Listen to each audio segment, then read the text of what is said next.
Oh, I don't know. Gotta the name Dave might know. But I'm doing an interview right now. Here we go. Here we go. Here we go. Here we go. Yo, What up, y'all? It's Doggie Diamonds. I got my old New York back on. I should have, because of this show today, I should have put my Brooklyn veteran hat on because this is going to be very Brooklyn-y tonight, very Brooklynish. I'm not even yeah, going to do no long intro. You know what I do. If you did not hit the like button, make sure you hit that like button now. If you're not a subscriber, make sure you subscribe. Make sure you hit the bell after you subscribe so you get all the notifications when I'm going live. I be doing a lot of promo. I shouldn't have to do all this promo. Y'all should already be tuned in. But I am going to be quiet really quick because I'm about to bring the man of the hour on the screen. What's going on, bro? salute, fam. What's going on, man? All right. I'm trying to think. How long have I known you? Forever, man. Long time, man. Rest in peace, the ninja. We've been doing this forever. Rest in peace, the ninja. That's how I first met you. First and foremost, man. You know what I mean? Kershawn Mitchell, Yes. my brother, man. Yes. Atlantic Terminal. So he brings you to Atlantic Terminal. He like, yo, this my man Ruste Juxx. And he just start rapping, and I'm like, oh. Yeah, he started rapping. Yeah. So then you start rapping, and I'm like, oh, all right, Duke, because I be telling people Duke is, this what we say Brooklyn. We call everybody Duke in Brooklyn. So you know they was offended when Biggie used to call Tupac Duke, but I was trying to explain to people, nah, that's just BK. That's just Brooklyn. Nah. We call everybody Duke.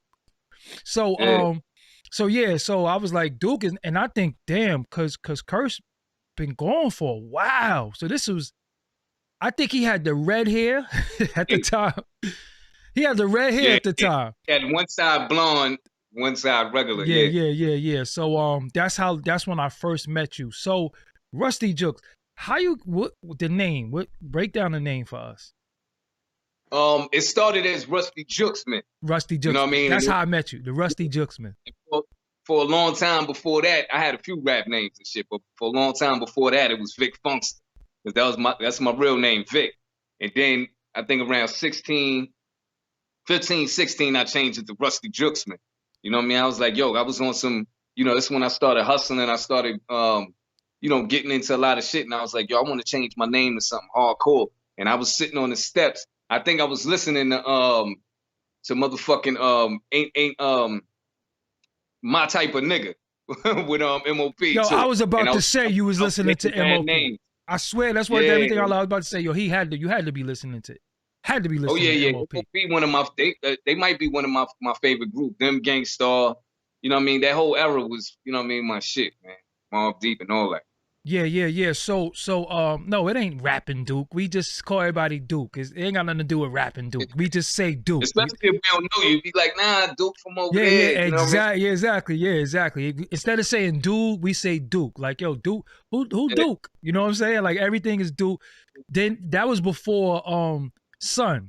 Duke is before Son. Right. But everything was like, yo, who Duke? Yo, who cut Duke here? You know what I'm saying? Everything is Duke. So the Ruste Juxx, man, that's where I met. That's the name because I was like Ruste Juxx, man, but and even in BK, Juxx mean Robin. Right. So our thing is in Brooklyn, you get robbed in Brooklyn. That's why we call it Crooklyn. We call it Crooknon. We call it everything because it's the home of the pocket diggers. We always talk about the pocket digging and the stick ups. Me and my man Kareem Johnson. So. Crown Heights. Yeah. We got a name for everything. You know what I'm saying? So you're from Crown Heights. What part of Crown Heights you from? I'm from Kingston Ave. Kingston between Bergen and St. Mark's. I'm about to say that because Curse is used to be on Kingston. That's how Curse know me. Because his aunt Khadija lived in that building, and all his cousins lived there. You know what I mean? Because she had her kids, she had his sisters. You know what I mean? Me, Latrina, Rachel, and Robin. And you know what I mean, he used to come through over there, and Lynch knew everybody. He know everybody in the whole New York. So you know what I mean. So me and him got mad tight when we was teenagers, like that. A lot of females in his family. Yeah, there's a lot of females. Shout out to Amina and Trina too, and the twins too. You know what I'm saying? And shout out to his little brother True. You know what I'm saying? His little brother True. Exactly. Yeah, shout out to True. Yeah, shout out to True. You know what I'm saying? So I know the whole family. I know everybody in the whole family. So so you from over there. I'm trying to think. Kingston, the train station. That's the A line. That's the A line. Yeah. That part where the train is at. That's in the stop. The other side. The other side with Kingston and Eastern Parkway, that's in the Crown Heights. But yeah, we use both of those trains. When you cross Atlantic. Yeah, once you cross Atlantic, it's the style, yeah. Yeah. Yeah, because the fish market was over there, right? Exactly. Fulton, and yeah. So you was rapping then, but then I didn't see you for a while. Unfortunately, Kirsch passed away, and then I just see you with Sean Price. How the hell you meet Sean Price? Yo, I was doing my shit. You know, I never stopped. You know what I mean? I was rhyming since I was 12, but I've been doing my shit since you know, just everywhere, man. And I had a manager at the time, my man Errol, and he's related to Rock. He Rock cousin. He's like, yo, Helter Skelter working on their second album. I'm gonna try to see if I could link you up with Helter Skelter and see if you know work with them. And I was like, hell yeah. You know, I was a big Boot Camp fan. And he brought Sean Price around my way. This is when Sean first cut his dreads. Shit. So I remember this nigga, he came through on the passenger side with his foot out the window and shit. You know what I mean? This nigga, he's a character, man. It's a movie. I start spitting for him, and he liked what he heard, and you know what I mean? Me and him linked. We was cool ever since. You know what I mean? I started going to Brownsville, to Cephalo Projects, you know what I mean? And I got on that album on 2 joints, the title track, Magnum Force, and a joint called The Gang's All Here. And then I started getting featured on a whole bunch of Duck Down projects and shit. You know what I mean? Till I dropped my album. What I liked about Sean Price, if you was whack, he would tell you to your face, like, nah, dude. Oh, yeah. Yeah. He did that plenty times, and I was right there, like this. Oh, you said that? Yeah. You one of them niggas you always say that to, like, yo, you said that to his face? Yeah. But how did you work with them? Because they was mad picky with beats too, man. They was the most picky. And Rock like a beat, but Rock like a different type of beat. And yeah, they got different sounds. Yeah. But they meshed it together and made dope Helter Skelter. But they are picky as hell with. Oh my God, I used to like, yo, come on, man. So you started. So you never really became an official member of the boot camp, though, right? Or was you like an unofficial member? I'm the 9th member of the boot camp, man. Okay. I could say that. You know what I'm saying? Okay. That's my brothers right there. That's my family. You know what I mean? I put in so much work, so many singles and shit. You know what I mean? I was always carrying that boot camp flag. You know what I mean? All the time. You know what I mean? I rep Duck Down to the fullest, even when I'm on other labels and shit. Everybody gonna see me as you know, a Duck Down affiliate just because that's where I came up from. You know what I mean? My fan base started from Duck Down, so you know what I mean? That's what it is. And if Still say it, then he the general. So he, you know, once he say it, it is what it is. Yep. So you, what was your first release? My first album was 2008. The album was called Indestructible. But you know what I mean? Since Sean Price was co-signing and he put that stamp on it, the album was called Sean Price Presents Ruste Juxx Indestructible. You know what I mean? So when I used to tell people go look for the album, they couldn't find it under the eye, you know, for Indestructible. And I was like, nah, you got to look for Sean Price Presents. Then they're like, oh, and they find it and shit. And yeah, man, that was you know, he spoke to Buckshot and Drew, and I'll never forget getting that call. You know what I mean? Or where I seen Drew Buck in person, and he's like, yo, you ready? He started, you know, telling me for the album, and I was like, hell yeah. So I started, you know, this was the MySpace days. I started hitting everybody up on MySpace, you know what I mean, from the little fan base I had, and I'm like, yo, I need beats.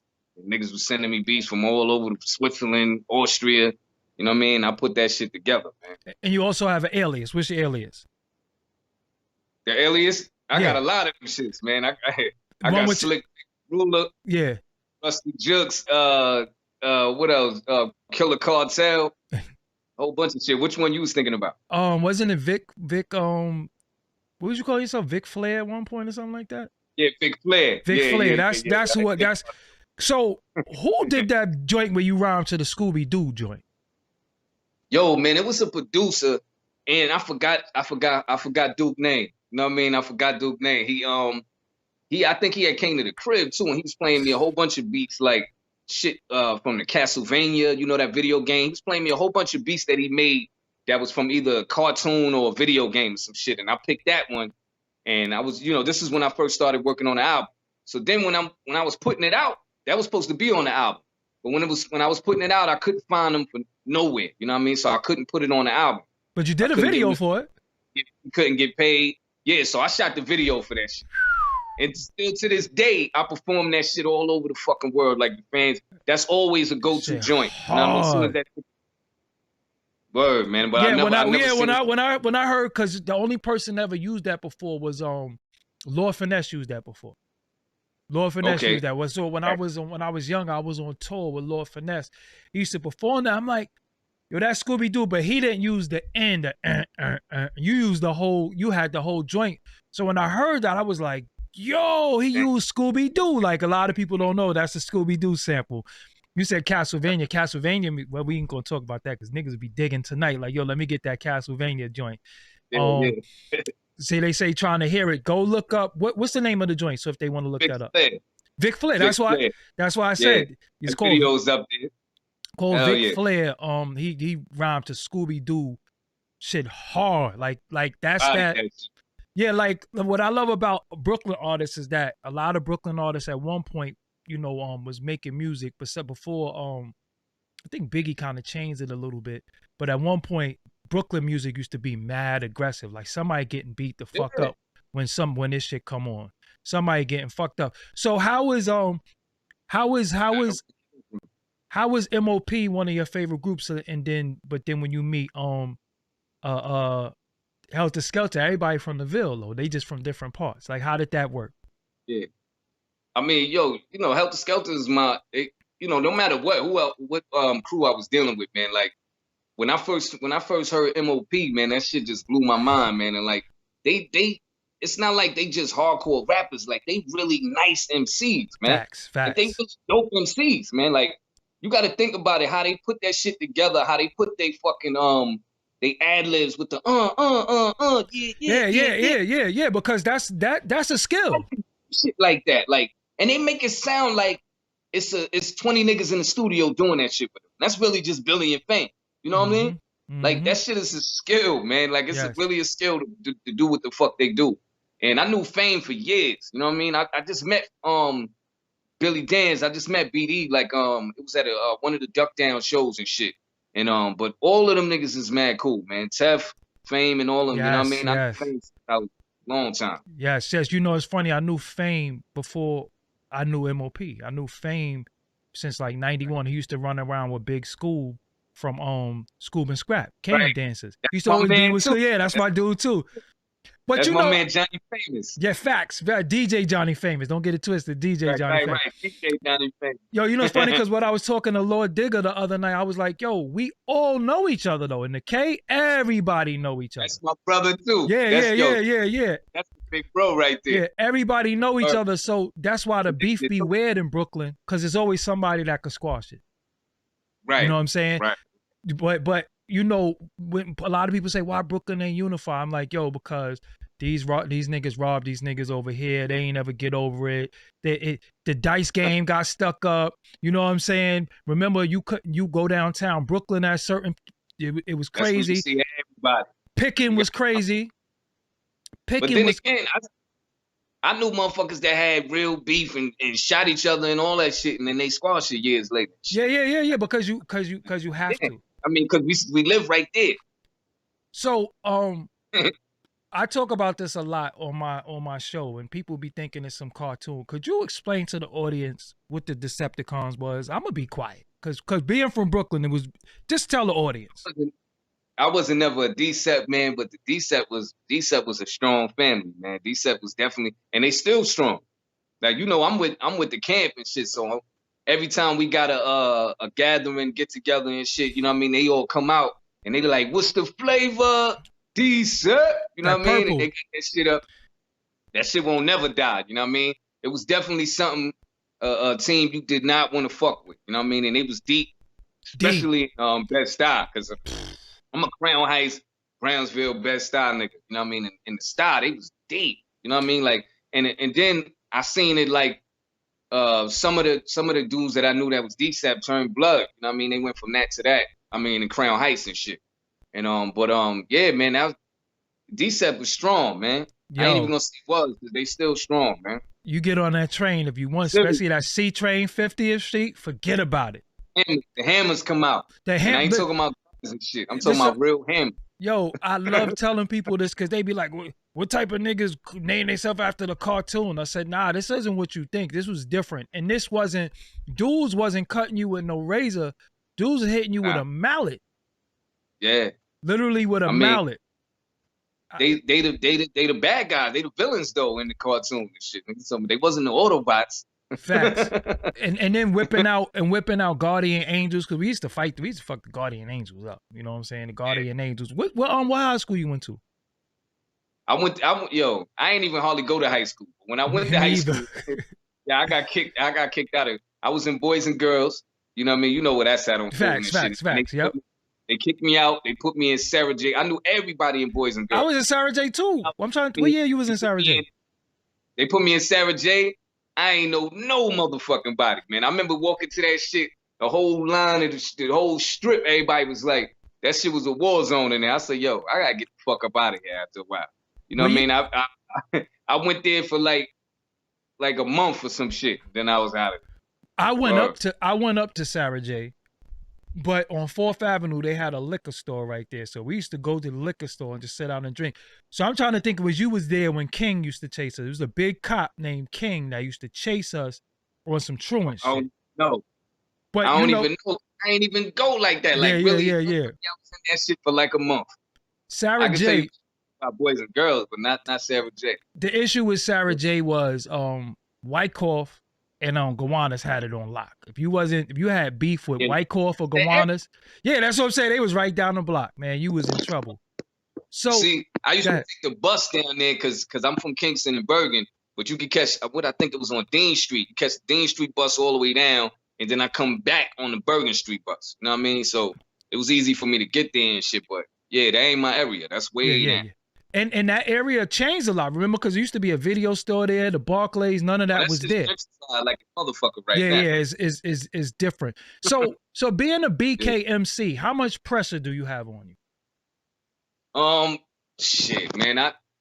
From the era that I came from, man, I gotta live up to that shit. You know what I mean? I came from the motherfucking greats, man. Like Kane was one of my big inspirations and shit. They know how much I love Big Daddy Kane on the show. If you from Brooklyn, people say Biggie and Jay-Z. Real Brooklyn dudes say, nah, it's Kane. Kane started it all. Let me tell you, because I was in 3rd grade memorizing the BIGDADDYKAN. You know what I mean? I remember trying to get that, and I was like, nobody never did that shit. Because Kane would give it to you on some raw MC shit. And burn any motherfucking rapper. Then he give it to you with the ladies joints. Then you know what I mean? Then he give it to you on the Black Power shit. You know what I mean? Young, Gifted, and Black, and a bunch of other Black Power joints, man. Like, so that shit like really raised you, man. Especially when you got a father figure and you know what I mean, you listening to this type of music. You know what I mean? That shit was very inspirational. So let me ask you something. Did you get the parts and everything? Did you get the flat top? Well, you had a flat top and all that. I had the flat top. The flat top. My mom's, she was one of the mothers that she ain't want me to be like everybody, so I was limited to little shit that I could get. You know what I mean? You couldn't even get the eyebrows? Get all the parts. You couldn't even get the eyebrows? Nah, hell no. Yeah, I had the eyebrows. I had everything. My mom's with a face mask. She's like, you ain't gonna look like no robber. Better bring the Hennessy for me. Kane. So if you had to put them in order, it's a lot of them from the borough. Who I'm gonna get you in trouble because I know. I asked Torre before, who's the best rapper from Brownsville? He said Master Ace, and Ruck was mad as hell at him. So, listen. If you say from Brownsville, I gotta say Sean Price. Man. Okay, listen, Sean Price was so fucking dope, man. Yo, listen, Sean Price would be at a show and shit on niggas, and they praise him for that shit. You know what I mean? We had a show. Motherfuckers like, yo, Boombaye, on your head. He's like, yo, shut the fuck up. I don't take no request. And the whole crowd go crazy. Even the motherfucker he said that to, like crazy, like, yo.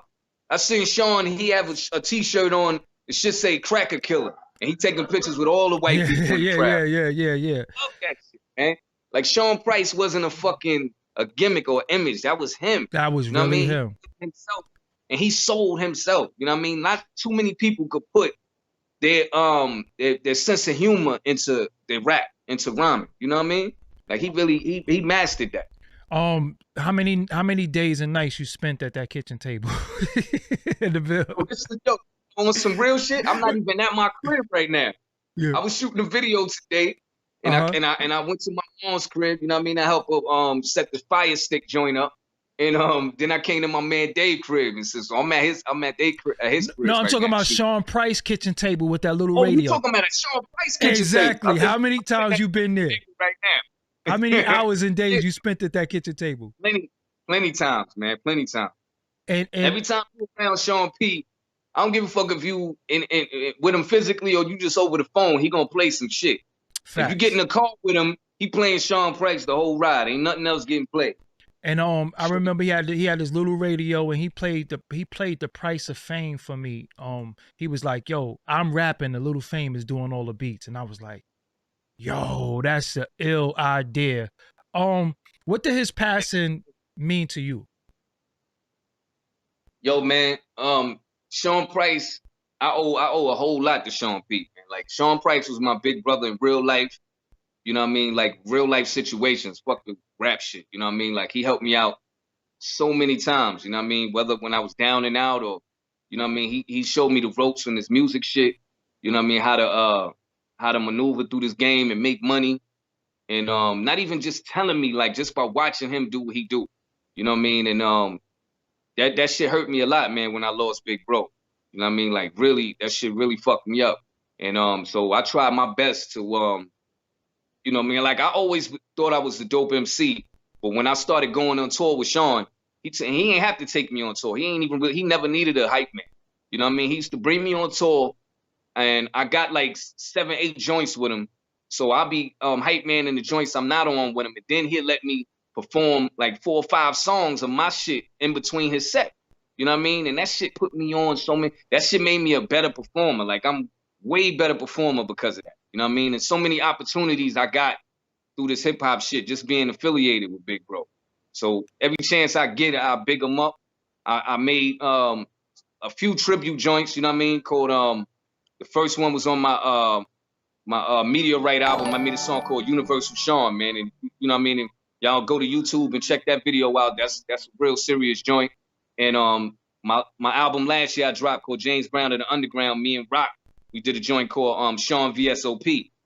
And you know what I mean? And just even on his the Imperious Rex album, I got a joint called Ape in His Apex with Sean. You know what I mean? This was done when he's passed already.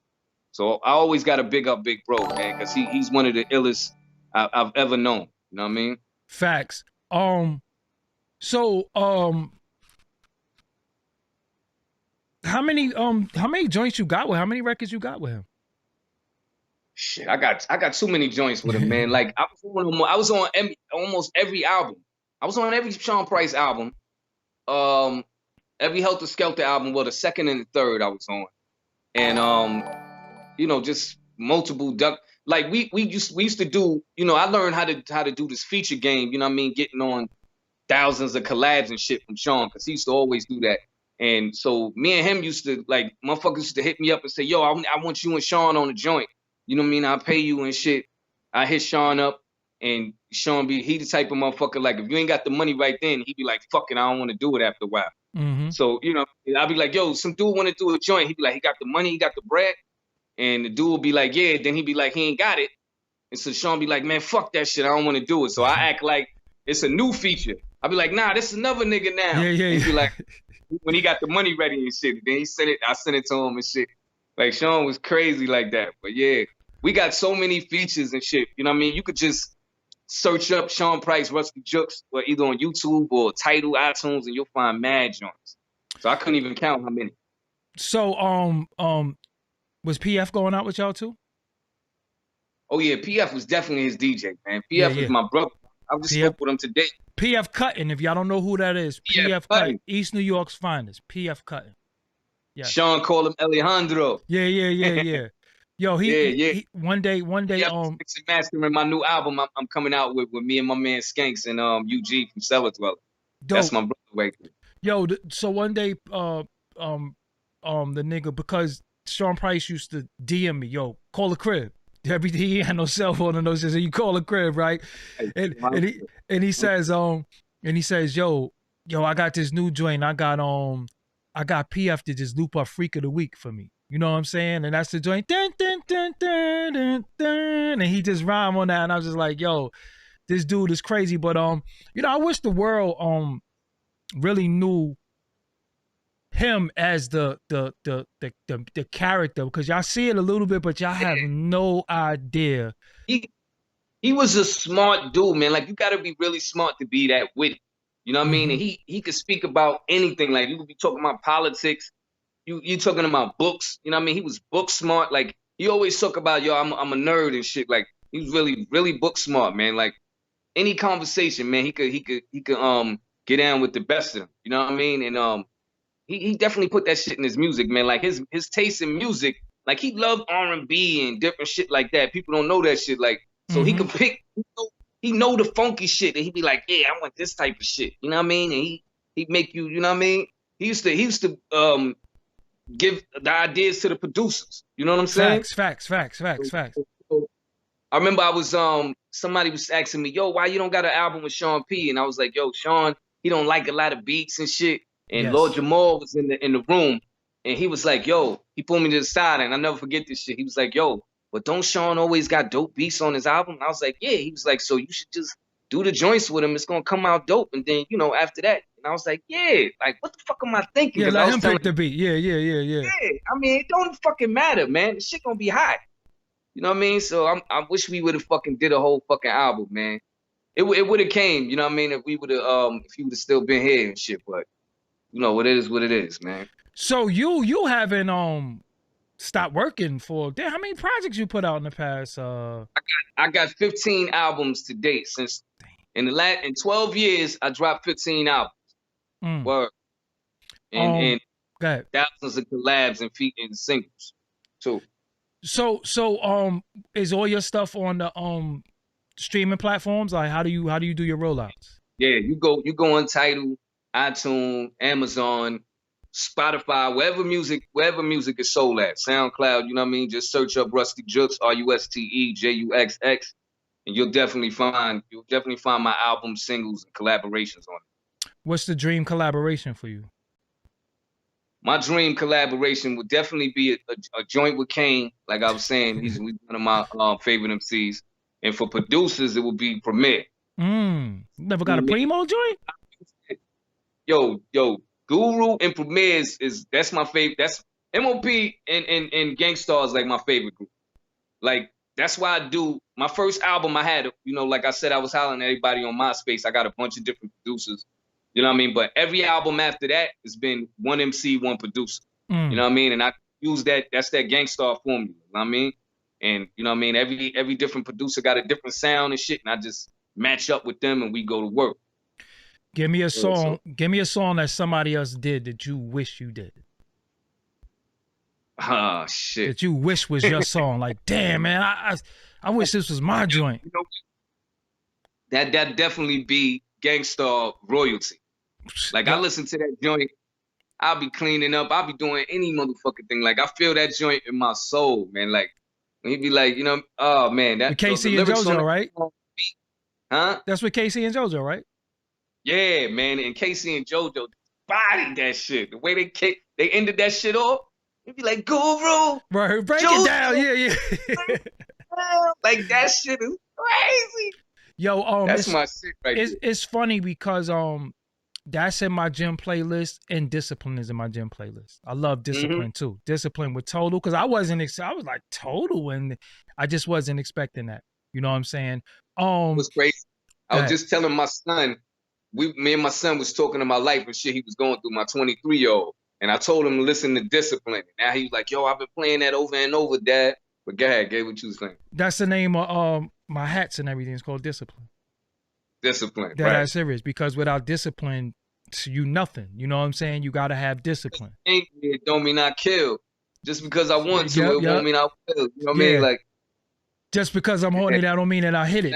That's my favorite thing, because you know, chicks be, I be like, yo, come on, man, like, dude ain't thirsty, never thirsty. I'm you know, I be hungry, but I don't be thirsty. You know what I'm saying? It's a difference. Right. So from Brooklyn, how did it feel like at one point you ducked down, but then they kind of wasn't getting along with my side and Biggie? Was you in the midst of all of that? How did you deal with that? Nah, I never was affected by that, man. Okay. Never. You know, when that was going on, you know what I mean? It was it got serious and shit, and then it got squashed because, like you said, when you from Brooklyn and shit and everybody know each other, you know, it's a matter of time before the shit gets squashed. You know, Tech is from the stop. You know what I mean? Tech used to be with us in the hood. Tech moved to Clinton Avenue. That's around the corner from me. Right. And so he, you know, he with the mafia heavy. You know what I mean? You see Lil C's in them and shit, like Tech fuck with them heavy and shit, man. So, you know, all that shit got you know, got squashed and shit, man. So I mean, I can't speak for everybody, but you know, for the most part, that shit is, you know, everything is good. What's your favorite country? To perform it, that I performed that? Period. That had the best. That had the best looking. I was supposed to go to fucking Africa, but this fucking pandemic hit last year, man. That shit had me mad as a motherfucker, because I've been everywhere, all over Europe, to Japan, to Canada, all over the US, but I never hit Africa. So I'm hoping when this shit clear up, I get a chance to get back out there. But so far with like with overseas, I would definitely say Japan. Every time I do a show in France, it's crazy. And I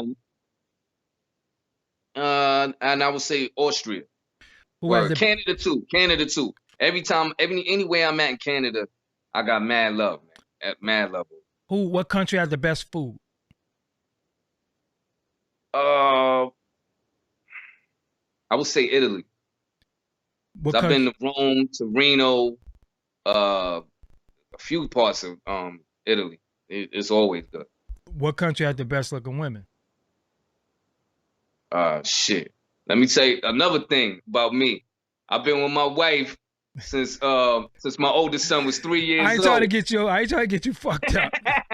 You can look at the menu, that don't mean you gotta eat the food. You know what I'm saying? But I respect it.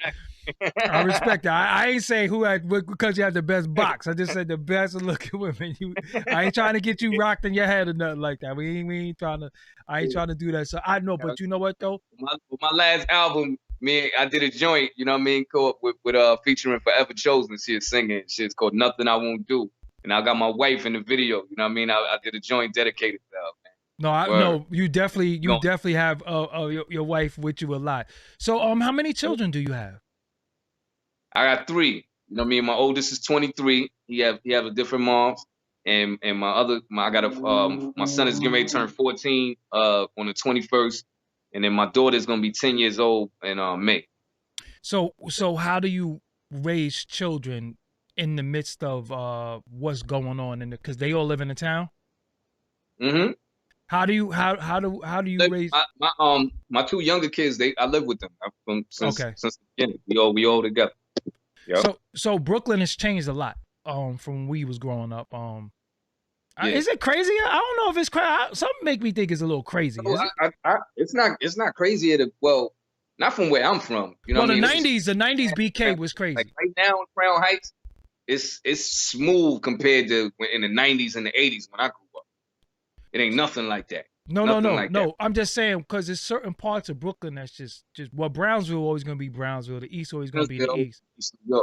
But you know when we go to the 90s, when you cross the street, it's the Ville side. Then you got the 90s side. You know what I'm saying? So I feel like Ebbets Field is wild. You know what I'm saying? Like Ebbets Field is wild. But I don't remember certain parts of Brooklyn being as crazy as it is now because I don't know if it's the drill music. I don't know what's going on.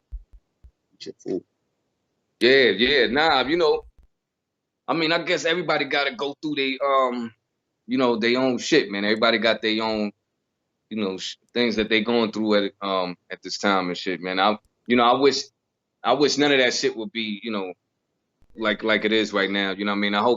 I wish nothing but the best for the youth, man. I would never be sit here and shit on the younger cats and say y'all ain't supposed to be doing this and because it's up to the OGs to teach them, you know what I mean, how to do it. So if you can't give them a way out, you know what I mean, you shouldn't be telling them what the fuck they should do. You know what I mean? Because same thing for my era. Like, what you gonna tell me? You gonna tell me stop selling drugs, but you can't give me a way to make money. You know what I mean? So how do you stop your 23-year-old and your 14-year-old from getting on the set? How do you stop them from joining all the gangs? But we've been living in the Bronx for 10 years since my daughter was born. I've been living in the Bronx, and where I'm at in the Bronx is kind of quiet, man. Like they don't have like my son. He's not outside with his friends. Like this generation is something else. Like I was outside since I don't even remember, like 5, 6. Facts. Like, going to the store with a note. Going to the store with a note. We was on our building shit, or we was on our block shit, or we was on our neighborhood shit. Like, you know, everybody. You know what I mean? Like my son Boogie, he's in the house all the time. He's on the video games. He's talking to friend, you know, people that he know from school or people he don't know on the game. You know what I mean? He's not outside. He can't grow up and say, yo, I'm from such and such Ave, and you know what I mean? Because that's not how he grew up. It's none of that shit. Like they don't be outside on that block, on my block. You know what I mean? Like kids on the stoop and, you know what I mean? Shit, it's just not like that where we at. So it's totally different. So it's not like I have to be keeping them from doing shit because it's not what is going on. You rather raise a nerd than a damn killer. You know what I'm saying? Seriously. And when we was outside, me and my cousin always talk about my grandmother used to say, yo, y'all can't go outside, and we was like 4 years old going outside with bikes, carrying them shits down the stairs, you know, because remember when you was young, the biggest thing was you couldn't go around the corner. Right. You had to stay on the block. Sometimes you couldn't cross the street. No, you definitely couldn't cross the street, but you couldn't go around the corner at all. Right. But when you went to the store, you went to the store with a note. You know what I'm saying? You went to the store with a note. Because when we was little, believe it or not, they used to let us get beer, cigarettes, all types of stuff. All you had to do was get a note, and you'd be like 5 years old carrying a beer back. The grown-ups would be like, yo, tell him your uncle sent you. Facts. You know what I mean? Tell him your uncle said again, and they give it to him. Facts. See, my oldest son grew up, and he was out there in the street. You know what I mean? Because I was still in Crown Heights, and he fought everybody on the block. He did all of that shit, all through schools, and you know what I mean? But see, they going through something different. You know what I mean? And I'm happy. Like my son he told me he want to be a neurosurgeon. You know what I mean? My daughter's an artist. She want to sing and shit. Like they on some totally. I'm like, where the fuck he came from? Yeah. You know what I mean? Like I'm like, yo, what you doing on the internet? I'm asking my son. He like, I'm just scrolling for content. Yeah, I was like, what? Yeah. like he be putting me on to so much shit, man. Like it's amazing, man. I just love it, man. Who you listening to right now? Yo, I haven't been listening to a lot of shit because I've been so busy doing my music. But every chance I get when I hear new albums coming out, I rock everything. Like I've rocked the Nas latest album. Okay. King Disease. Okay. Busta album when it came out. Oh my god. The last Gangstar album when it came out. Just a lot of new shit, man.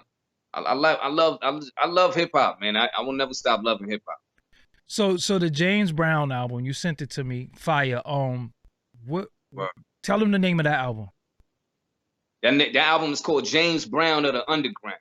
You know what I mean? Because I seen the Netflix. I've been knew about James Brown, but I seen the Netflix Mr. Dynamite. And I was like, God damn! Like he'll be doing 3-4 shows a night. I never did no shit like that in my life, and he was definitely hard working. But I'm a motherfucking hard worker, man. Like if you follow me on Instagram, Twitter, or Facebook, you see, because I put everybody on to my daily, almost not my personal, everything I do on my personal life. But as far as this music, I'm always showing what I'm doing. I'm shooting this video. I'm collabing with this person. I'm putting this album out. I'm working on this. You know what I mean? So I'm always working. And even through this pandemic, this shit didn't affect me. Only thing it stopped was my shows. But I know how to get money with this shit. So this shit ain't stopped nothing with me having to pay rent, having to buy clothes for my kids and take care of everything. You know what I mean? I'm still that breadwinner. So how many joints is on the last album you put out, the James Brown of the Underground? how many is on that joint? I think 14, something like that. I forgot how many, because I dropped 3 albums last year. Sulfuric Acid, James Brown and the Underground.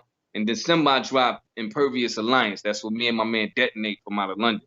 And so I be forgetting how many is on each album. You know what I mean? Yeah. So what make you work so hard? Because a lot of, I know like I know, a lot of these niggas is lazy. What make you go so hard? Because I go hard, like, you know, I do interviews every night of my life if I could. Like, this is what I do. What else am I supposed? What make you go so hard? One thing is that I love this shit. Another thing is I gotta keep that money flowing. And I don't like sitting, I never like sitting around and waiting for shit. That's why every album that I did and I signed the contract, it was for that album. I never did a 2-album deal or you know, have restrictions. No, I'm always a free agent. I'm never have a label telling me what I can or cannot do or what I can't say and all that bullshit. You know what I mean? If I want to put something out tomorrow, I put it out tomorrow. And so I just keep moving. And I know people right now, they got a short attention span. You know what I mean? So like, there's so much shit out. There's so much shit going on. You know, I put 3 albums out last year, and then somebody hit me up on a direct message like, yo, when the new shit coming? I'm like, son, you got my last shit? Yeah, the last 3? Yeah. What are you talking about? Like, so shit just be moving fast, man. Like, so I just gotta, I'm always want to keep something in your ear. Like, bang, bang. You always like, oh shit, I'm hearing Rusty over here, I'm hearing him over there. You know what I mean? So when you put an album out, how come you never signed to a major? I don't think the opportunity never presented itself for me to sign to a major. Seriously? Wow. Yeah, it's like I, you know, every time I tour, I hit all of the underground stations up. Like I mean, every radio station and shit. Sometimes I hit the radio stations out of town or in Europe, you know, that's like the Hot 97s here. And you know what I mean? I wreck it like any other station. And but I always get approached by the people that be like, yo, man, we love that underground shit. We love that raw shit. We don't like such and such. And they always telling me, you know, whoever's hot at the time, they just like my shit. So I'm always like, I guess I'm like the underground poster child and shit. So so they know what I'm about. So, you know, this is what they want from me. Is that a good or bad thing? I think it's a good thing, man, because I want to be independent. Like everything, I love owning my shit. I love owning all my albums and you know, being in control. And you know, I make good money at this shit. Of course, I would love to make more money, but that should have come. But because it's not all about that shit for me. It's about being authentic and dropping shit that I love. And it's because it's really about what you love. Because you can make the fans love what you love. Just like when you get on that stage and you command the crowd. I don't ask the crowd, yo, y'all want to hear this new shit? Yeah, and I'll be like, I tell them what they gonna like, then they love it. You know what I mean? So, you know what I mean? That's just how it is for me, man. So you've been shooting a lot of visuals. Me and you were supposed to do this 2 Fridays ago, but you was like, yo, it gotta be a Friday. But I be shooting videos all week. So how many visuals you shot in this last month? I shot a lot, man. I shot one yesterday, I shot one today. I dropped 2 videos last week. I'm always shooting something, man. Like, cause that's another thing, like I said, with the hustle. Like when I get paid to do songs, I always put it out there. You're like, yo, I'm shooting videos too. Cause I bought me a Lumix G7 and how is that joint? Cause I wanted to how is the G7? It's really good, man. It's really good. And when you got the right lenses, I got the 60 and I got a 25.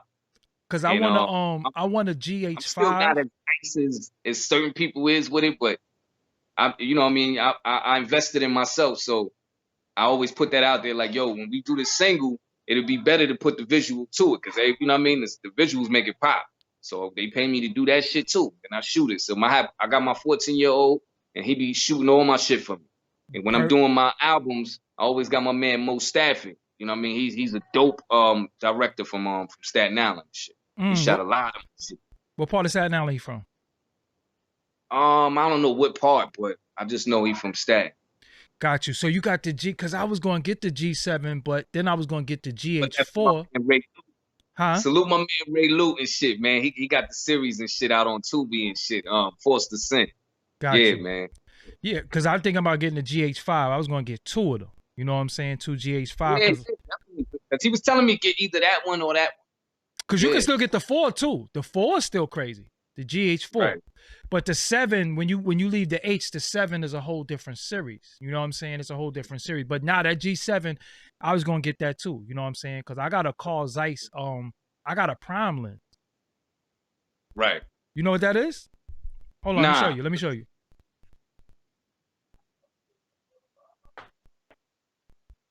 I got a Carl Zeiss. I keep it wrapped up like so I got a Carl Zeiss prime CP2 lens. Put it on this side because that's on where my face is at. This lens to the right here. Yeah. This lens costs. Oh, that's crazy. That's the big one. Yeah, this is a Carl Zeiss. Look it up, CP2 lens. This lens costs $4,300.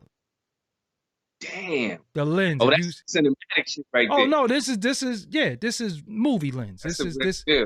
So I know if I put this glass on that GH5.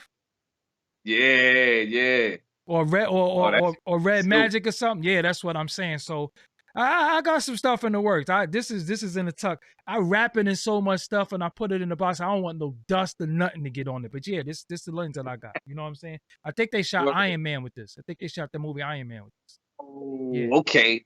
Wow. Yeah, that's crazy. So when people be like, yo, you don't shoot videos no more? I'll be like, nah, I ain't bringing that lens outside. The lens costs $4,300. That's cost more than most cameras. So do you have a specific YouTube channel where they can see all your visuals, or they scattered? You know what? I ain't never go hard on my YouTube channel, but I got all my shit on duckdown.com. You know what I mean? You go to their YouTube and a lot of the majority of my shit is there. Word. Got you. What's your favorite beat of all time? Period. Yo, you know what one of my favorite beats is? I don't want to keep going to the gangsta shit, but I mean, ain't nothing wrong with it. Yo, it's the joint All for the Cash. When it be like yeah. Oh yeah. I never found that shit in my life, but I gotta do that shit before. So when you go freestyle, what's the joint that throw that on? What's that joint at a freestyle session you definitely killing? I'm definitely killing shit. It could be fucking what's the shit with Biggie? Who Shot Ya? Or fucking Cream or something like that. You know what I mean? So let me get you in some trouble real quick. Jay-Z or Big? Big. Tupac or Nas? Nas. Foxy or Lil Kim? Damn. I fucks with both of them heavy too, man. I would say Kim. AZ or Raekwon? Shit. AZ. That Brooklyn bias, I love it. I love it. I'm about to get you in some real trouble. Pete Rock or Primo? Oh shit. I definitely say Primo. I gotta say Primo. Yo, Pete Rock is my brother. You know what I mean? I love him. What's your favorite remix you ever heard? Damn. I don't know. I gotta think about that shit. My favorite remix? Yeah. Shit. You know why I say that? Because it might be what? Because Primo did a lot of records, and Pete Rock remixed them, and it was always fire.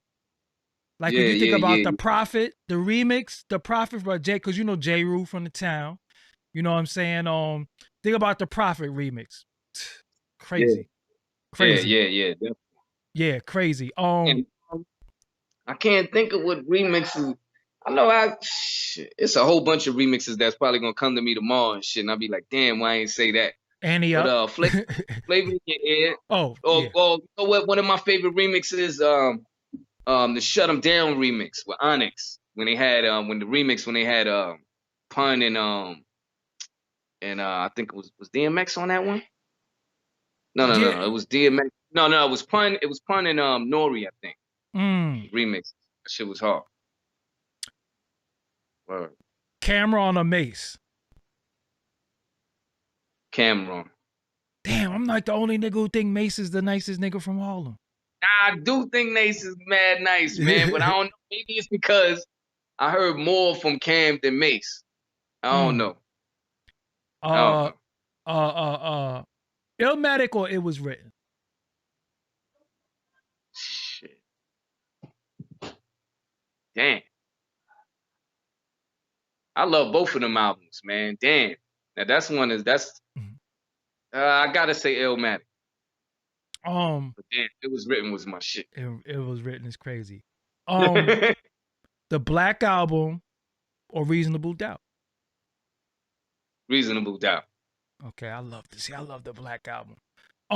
You need to make a perfect song right now. You need a producer and you need a collab. Who you calling to do the beat and who you calling to get on a song with you? Shit. I would call Diamond D do the beat, and I would call Grand Pooba to get on the feature. Crazy. I keep telling people Grand Pooba invented swag rap. Everybody be saying, no, is this person? No, that's styling. That was Grand Pooba, man. When I first got my first rap tape that I fell in love with, when I fell in love with hip hop, it was with Grand Pooba. Was one of the joints on there was Cracked Out, and the other joint he got with Masters of the Ceremony. Sexy. Sexy. Oh my God. Yeah. It's right there when he was Grand Pooba Maxwell. Yeah. But even past that, like Grand Pooba is one of the illest. That's when Don Barron was like, the Grand Pooba. Yeah, yo. Oh my God. That's standing outside with the car and shit. Facts. You're the type of girl that I would die to meet. Facts. Beautiful day in July or May. Like, come on, Facts. was that even when he did the Check It Out, y'all, because people don't understand. People don't give him a lot of credit for Mary J. Blige's success too. Yeah, that's what I'm saying. People don't really give him a lot of credit. He helped in her being blown up. Facts. That 411 and that Check It Out. Check It Out was fire. You know what I'm saying? And he brought out Brand Nubian. Like, he just sang. Word. Like, who's your favorite DJ?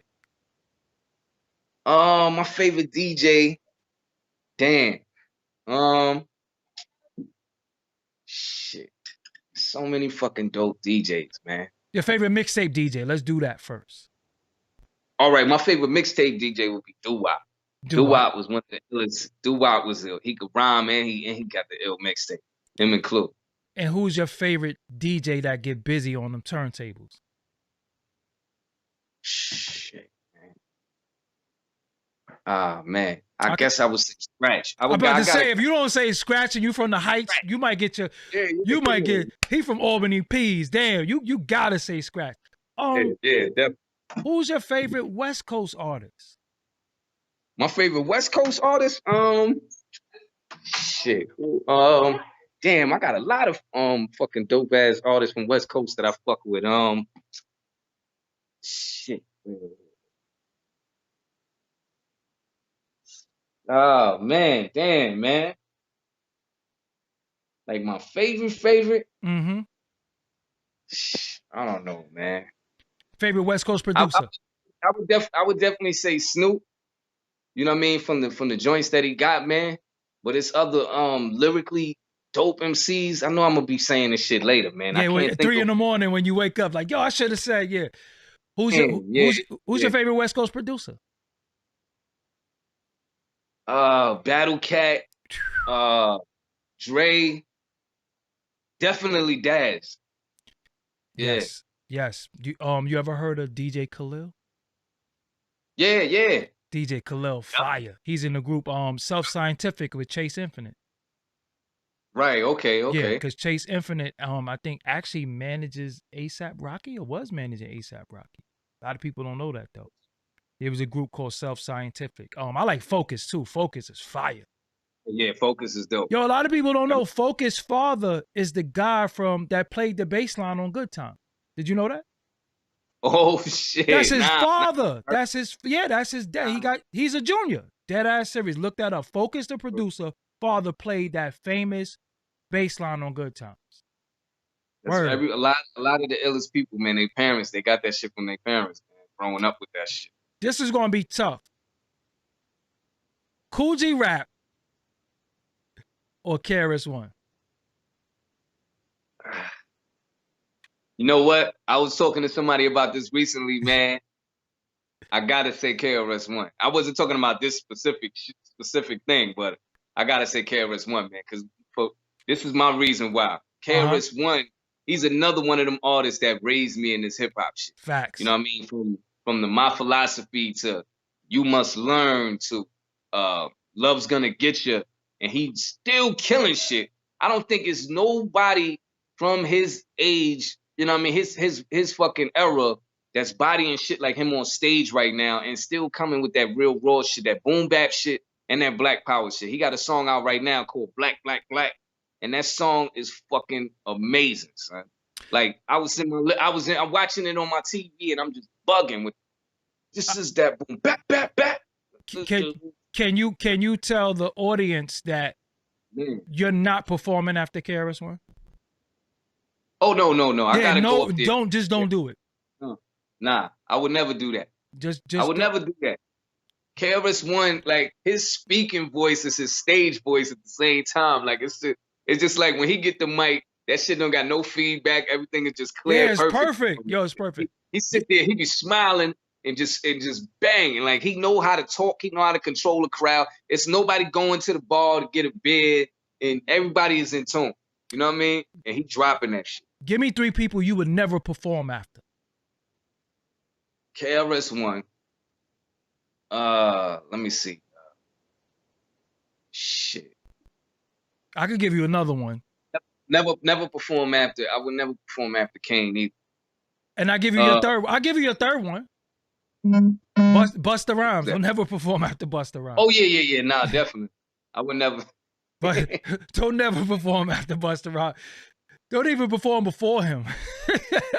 Nah. But Busta come on in. He got too many classics. How do you? And after that, the whole crowd is exhausted. Yeah, and they like, yo, all right, we out. They exhausted. Right now, they need time to breathe and shit. And go to the bathroom, go through all that other shit after he performs. It's a wrap. How do you feel about the verses? What do you mean, like so far with all the joints that I don't really like it too much. It's cool. Shit. I liked a lot of the verses. Some of them I didn't like. But I think they match some people up the best. Like I like the Jeezy Gucci Man shit was crazy.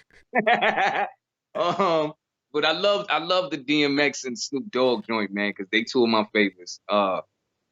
Even with the Brandy and Monica, I liked a lot of them joints, man. But I don't watch everyone. I especially love the Bounty Killer Beanie Man shit. That was my shit. And I was gonna segue into that. How much has reggae influenced you? Because you right over there with heavy. You right over there. From my homeboys I grew up with is West Indian. You know what I mean? That's what I'm saying. You right there, Kingston. Yep. Mount Heights is. You know what I mean? The Black Americans and the West Indians is heavy, and even the Haitians and shit. You know what I mean, but especially the Jamaicans. So I've been knew.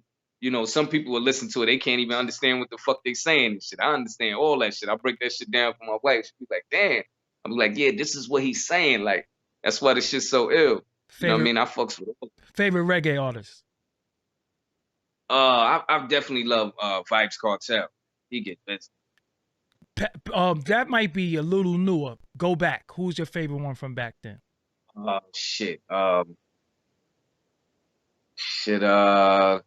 Super Cat. See, that's that Brooklyn. In Brooklyn, it was Super Cat and Shabba.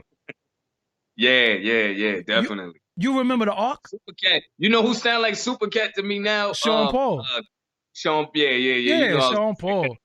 Yo, it's like he got the same tone. Same tone. Yo, you remember the Ark? Yeah. The club you talking about, Yeah, right? yeah. We couldn't. So you remember the Ark, the lab? You remember? Oh yeah, you remember the lab because you. That's right there. Yeah, let's say you That was remember the lab, right there. The lab and the Callaloo and shit. But that's Crown Heights shit. the I mean, Elks but the Club. lab is in Bed Stuy. But yeah, that was my shit. You went to the Elks Club before? Nah, I don't think I went to the Elks. The Elks was right Nah. on like Clawson and Fulton, because the I lab was. might have went to this. Yeah, I think I know yeah. which one you talking. No, you know what? I think I You know been what the had to fuck go to you the talking about. Elks. It's on this side of the street. Yeah, it's Hell gone yeah, now man. though. It's gone now though. Yeah, it was right there and shit. I know what Yeah. you're talking about. Yeah. But the lab, damn, the lab, like Brooklyn. That was that one way in, one way out shit. That shit was tight. Because the Pathmark, remember Pathmark was across the street. Pathmark was right there. Right. Now it's a food town. It's blocking shit. What's the best? What spot in Brooklyn got the best? I always say reggae food. Pardon me. Now, what spot in Brooklyn got the best reggae food? Shit. Well, it ain't the same as before now. A lot of shit got shut down. Damn. I don't even know now, man. Damn, well, shit, I can't even tell you, man. I can't even tell you right now. You ever The spot that I go to where I get it used to be, well, it was spots on my block that was the shit. Yeah, I'm about to say you over there. I mean, my Arthurines and shit. Like, she used to have the illest shit. But it's a restaurant on Kingston now that's really good, man. I go to on Jerk Chicken. It's called Cass Restaurant. That's the ill. Did you ever eat Dunkin's on Myrtle, the fish spot? Dunkin's on Myrtle. Yeah, I don't think Dunkin's. You of course you ate the Country House. That was down my way. You ate the Country House before? I might. That shit sound familiar, but I don't know if I don't want to say yeah. Vanderbilt and Fulton. What is it? Vanderbilt and Fulton. That's where the spot is at? It's called a Country House. Right next to that, right now, Chance 11 is next to it. Chance 11. Okay, yeah, nah, I don't think so. Well, I was trying to tell people too, in Brooklyn, we eat out the corner stores. Like the corner stores got food too. Like, yeah. All the delis right there. All the delis got lamb over rice and all types of stuff, right in the delis. You know what I'm saying? Chinese food spots and shit, but I stopped that shit. Yeah. I don't. You know, it's funny. I don't eat none of that. No. So the project that you got coming out. What's the name of it? All right, I got a few new projects. I'm working on one project with my man Crisis. I don't know if you know about Crisis. He's one of the illest producers. So you went to NC or he's flying it? No, neither. He just sending me joints. Gotcha. And I laced one. That shit is so fucking crazy. And we just continuing to work. And then another album I'm doing, produced fully by UG from Cellar Dwellers. It's me and my man Skanks the Rap Martyr. I don't know if you know about my man. That's my brother. He been but I know who Ugg is. Yeah. UG, yeah. Yeah. Me and my man Skanks, we working on the album. And then I got a few other projects, man, with just producers that you might not have heard of. And I'm just working, man. Hell yeah. I'm about to drop. I dropped a lot of singles. I got a new single getting ready to drop with Mr. Cheeks called Slugs in Your Gut. And we getting ready to shoot a video for that. And you know what I mean? But I got 2 albums I'm getting ready to drop this year. Could you tell the world how what the Lost Boys did to New York? They made you want to party again. You know what I'm saying? Like the Lost Boys. Music, man. That shit ain't that gangster shit. That shit is some feel good music. And them brothers, man, they made history, man. Like they changed the game. Like motherfuckers wanted to be like that too. You know what I mean? That shit was every time you seen a video, that shit was nothing but love. You know what I mean? And I definitely appreciate what they contributed to the game. Was we wearing the Carhartt first in the town? I think we was, but they took it over. We had that Carhartt first. I mean, I think they made it famous and shit. Yeah, we had that Carhartt first though. Yeah, we went Carhartt. That's our shit. Cause I used to get my Carhartt from Triangle, right on Flatbush. You go to Triangle too? But I didn't know the name of the shit. It's called Triangle. Yeah, Triangle it was Sports. Triangle Sports. Close to Sarah J, around that area. Triangle Sports. Everybody went there. That's the Carhartt joint. That's where you got all that Carhartt. You had everything. You had the hat. Yeah, Triangle Sports. That was the name of it. That was the name of it. Hell yeah. Damn, you probably sound ill on some Easy Mo B too, though. Oh, yo, I've been working with Easy Mo too, man. If got a joint we gotta start working on some new joints. Like I did a joint with him and shit. I even did a joint produced by Freddie Fox. So like yeah, man, I can't do nothing but pay homage to the greats. You know what I mean? Easy Mo B is a fucking legend. And you know what I mean? I'm just I gotta get back in the lab with it, you know what I mean, start working on some more shit. So how do you pick your beats? You know, I like it when the producers send me joints, I never really like tell them.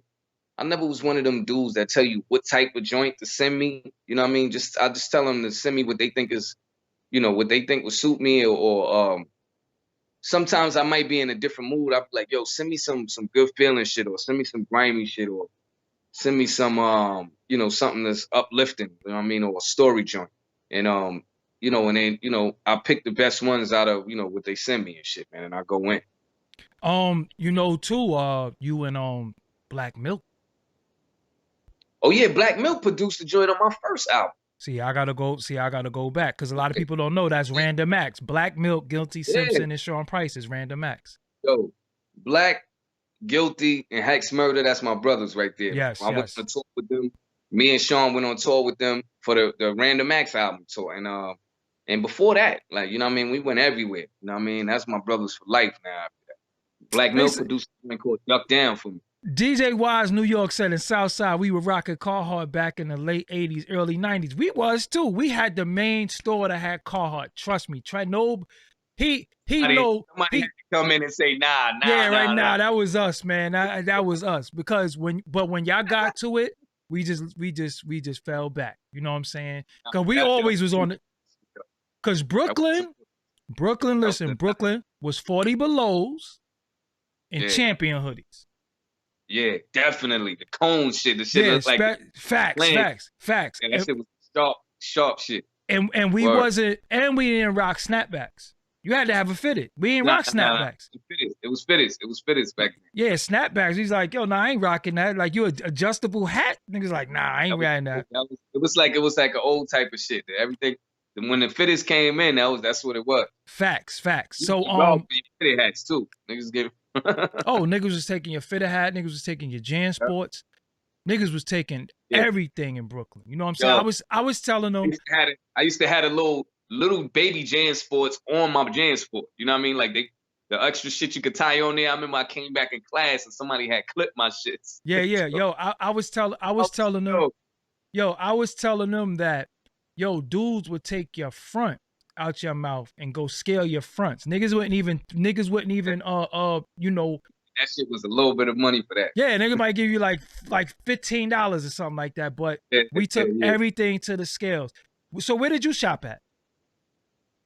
I used to go downtown Brooklyn. I used to be in Albee Square Mall. Dr. J's downtown. I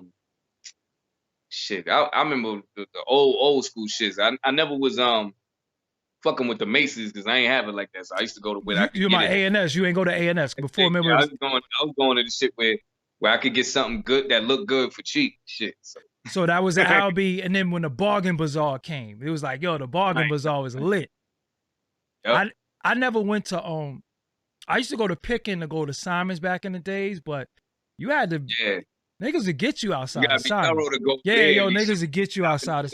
Yeah. You coming outside walking with your bags and shit? Facts. Did you ever you did Summer Youth?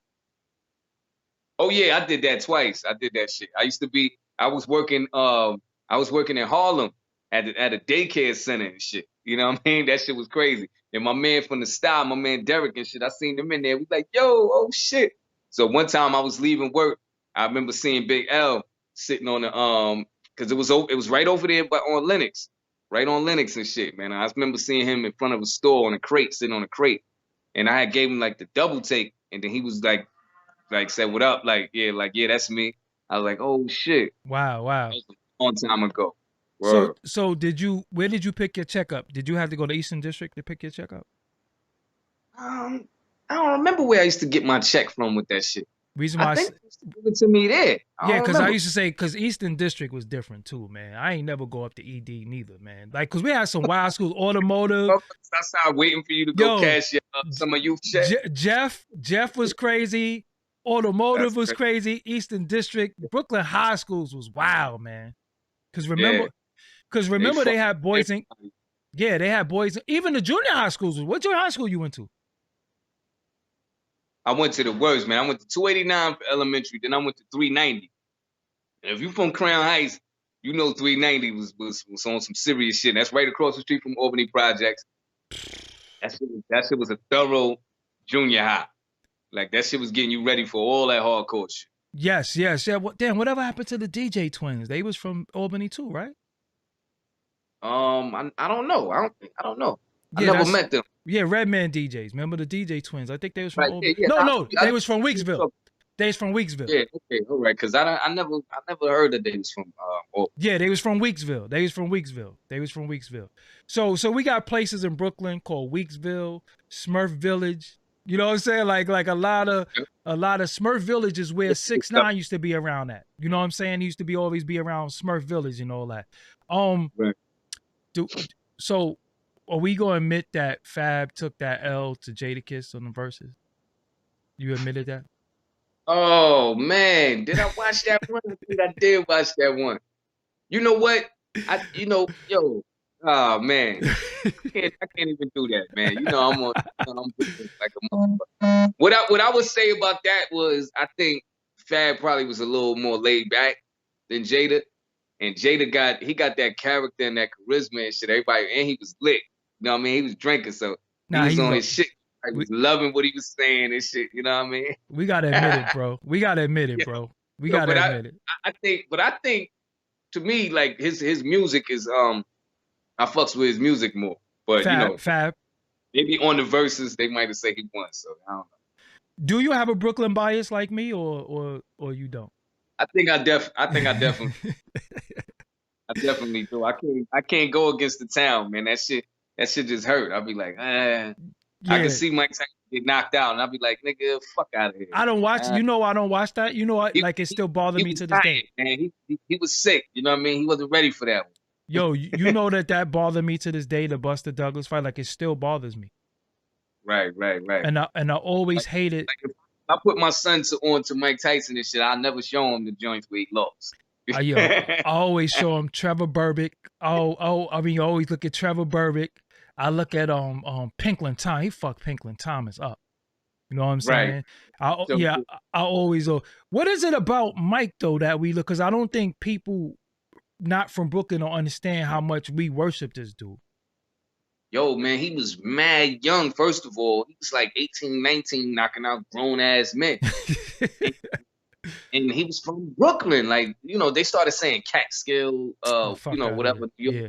But listen, man, we know that Brownsville shit. That's all we had to know. And then he had the look. You know what I mean? With the eye, like he just looked vicious. And he wasn't that tall. You know what I mean? He wasn't that big. So it was like he knocking out these tall ass dudes. You know what I mean? It was just crazy. How come that was just a win for Brooklyn? How come we never heard you do like trap music or drill or none of that? You know what? I actually did. I did an album with a cat from Indianapolis. He called it Murder Rap. And I did a whole album with it. He never put it out. You know what I mean? And I bodied all of them type of beats and shit. You know what I mean? I got paid for it. And the beats was dope. And he was getting busy.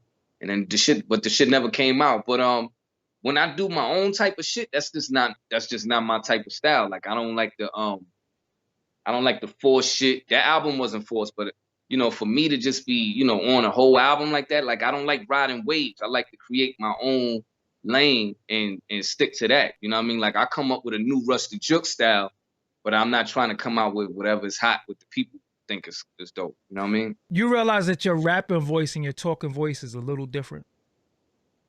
Yeah, I do. Yeah, you sound a little bit. Yeah. My daughter said, "Why you change your voice when you started talking to somebody and shit?" I was like, "What about?" She just said that tonight. She just said that. But because I seen Prayer. You heard of Prayer, yeah, right? I've been trying to get up with him. I like Prayer. Like, so Russ, yeah, he nice. I seen him and shit. I'm like, yo, Ruste Juxx. He's like, yeah, I heard of this shit. Da, da, da, da. We exchanged numbers and shit. I like prayer. And he was like, yo, man, people don't really recognize me unless I'm in the big body shit. You know what I mean? When I'm walking, it's like I'm invisible. I was like, that's crazy. But see, you know? he another one from the town, so I just, you know, prayer. I just rock with him. And yeah, I mean, I guess when I get in the booth and I get on the mic, it's just I just, you know, I'm speaking with aggression. You know what I mean? Some joints I speak laid back. I got joints when I'm talking, you know, my regular tone and shit, but you know, some joints just it calls for that. You know what I mean? To speak a little grimier. What's your favorite record to perform? Definitely Vic Flair. I got a joint called Rock to the Rhythm. I love performing that shit. Another joint is 24/7. Like that shit always works. Every time I do 24/7. And one of my favorite joints that I've been doing lately is Black Fist, produced by Pete Rock. I don't know if you've seen that video. Yes, I did. Yes, I did. So that joint right there, that shit work. I don't give a fuck where I'm at. Is Ruste Juxx a legend? Listen, I'm a motherfucking legend, man. I'm more than and you know, some people be like, you ain't a legend, you ain't sell this many records, you ain't da. Like, listen, man, the people have chosen me. People have called me a legend for years. You know what I'm saying? I could say I'm a legend just because I think I'm a dope rapper and I did this and that. But listen, I put Crown Heights on the map. Like I'm in Japan, motherfuckers talking about Crown Heights, they talking about Kingston Avenue. Like motherfuckers really don't know where I come from. Like this is some serious shit for me to be all the way on another part of the fucking planet and motherfuckers know about my shit. You know what I mean? And signing, they bring in the albums and I'm signing autographs. I've been doing that forever. You know what I mean? I make impactful music. Even though it's people that, you know, they might not have heard of my shit yet. Some people might be just getting on to it. But I'm still worldwide, no matter what you say. You know what I mean? I'm still got people, it's motherfuckers walking around with Ruste Juxx tattoos. You global. On their leg, on their stomach, on their arm. I seen all that. I reposted all of that. Like, you know what I mean? Motherfuckers got a Ruste Juxx haircut. They got my face cut on the back of their head. Like, I'm a fucking legend, man. And I roll with the legends and I put in enough work to where I could say that shit. You know what I mean? And if you don't agree with it, you know, you just don't agree with it. But everybody is somebody in their own right. You know what I mean? And I put in too much work to be anything less than you're from the borough, so I love the arrogance, I love the cockiness, and I love it because you supposed to. Brooklyn, let me go through people that you didn't know is from Brooklyn. Well, first of all, me and Daddy-O had a debate. Right. He said that Jersey rappers, Daddy-O tried to tell me that Jersey rappers is better than Brooklyn rappers historically. Nah, he bugging the fuck. Did that? Fact, go look at it's on here. Yeah, he did. He didn't say that.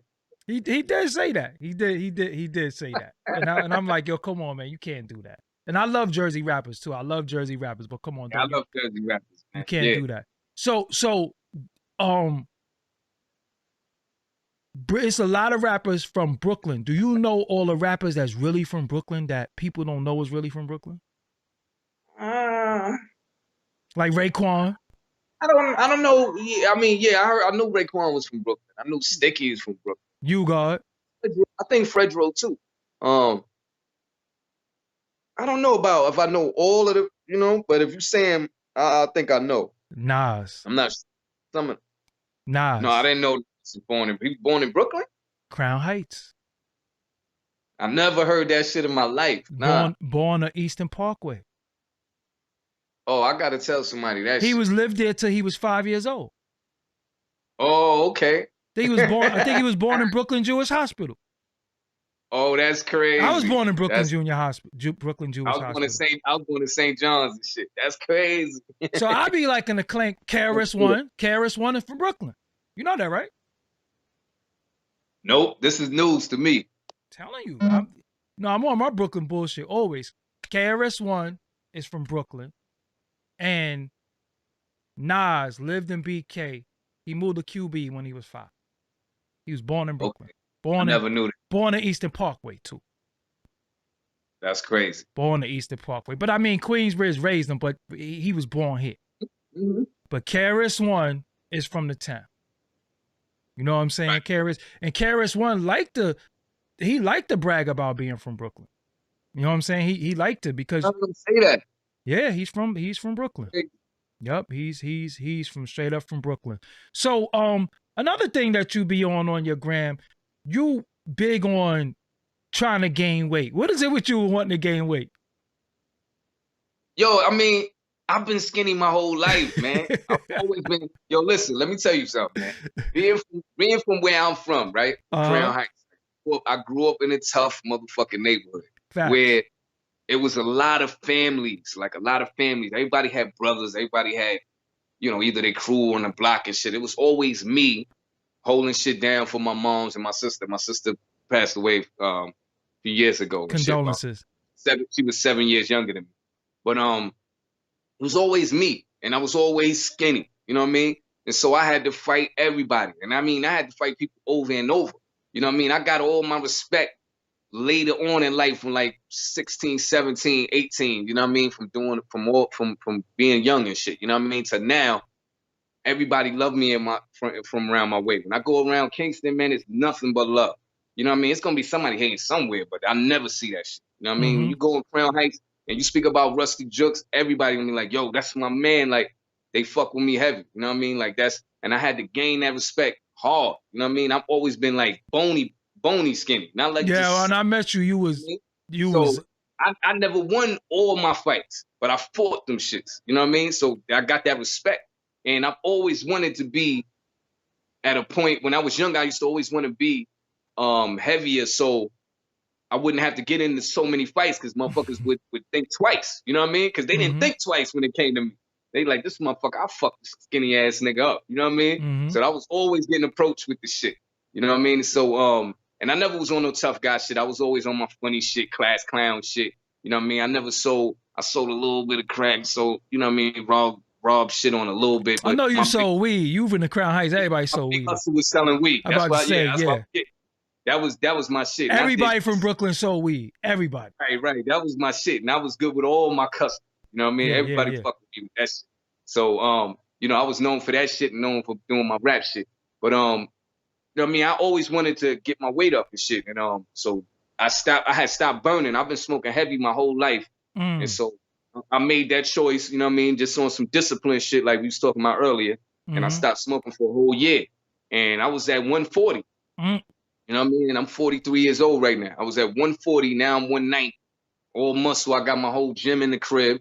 I bought a whole big home gym. I got the bench. I got this shit. I got the pull up and dip bar. You know what I mean? I got my studio in the crib. So I've just been on some, you know what I mean? Some grown man shit, eating healthy, reading more. How the fuck you weigh more than me? Get my weight up now. How you weigh more than me? That's crazy. And now that I'm getting bigger, motherfuckers in my comments talking about, yo, don't get so fat.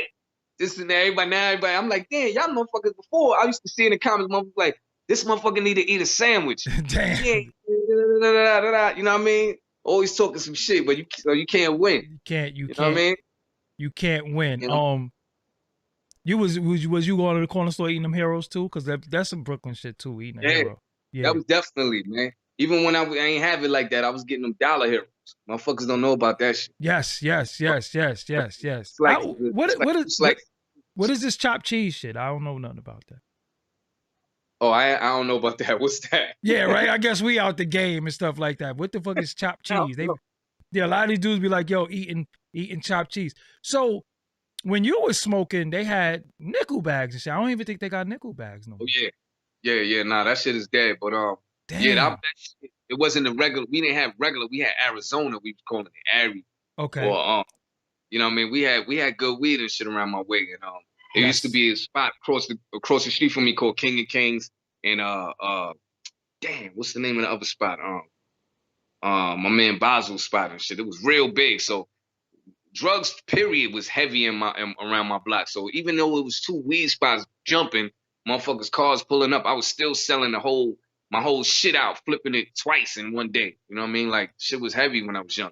You know what I mean? So do I wasn't doing that shit doing no bullshit. I was hungry, so I had to do that shit.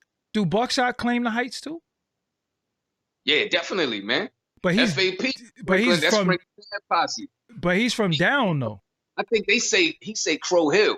You might hear Buckshot say Crow Hill. They call it that and shit. You know what I mean? Yo, you ever went up to Clara Barton before? Nah, I don't know if I did. Oh, yo, you've been with your wife. I can't ask you nothing like that. But you've been with your wife for a while. I can't ask you about Clara. Because yo, Clara Barton, yo.